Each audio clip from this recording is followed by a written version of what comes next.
Corona से बचने के लिए तमाम हिफाजती इंतजाम किए जा रहे हैं।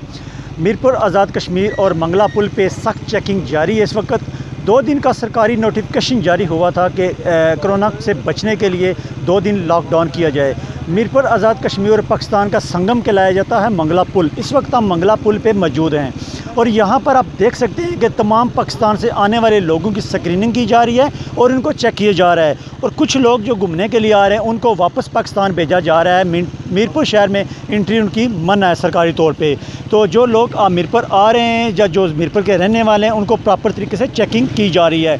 आप देख सकते हैं कि टेम्परेचर इनका चेक किया जा रहा है, और जो पाकिस्तान से आने वाली गाड़ियाँ हैं उनको चेक किया जा रहा है, उनके ID कार्ड्स चेक किए जा रहे हैं। तो एहलकार, ट्रैफिक एहलकार और पुलिस एहलकार अपनी ड्यूटी पे मामूल हैं, और सख्त इंतजाम जो हैं वो इस वक्त मंगला पुल पे जारी हैं। और इस वक्त खाने पीने की जो अशिया वो भी मीरपुर में अलाउ है कि वो मीरपुर ले जा सकते हैं।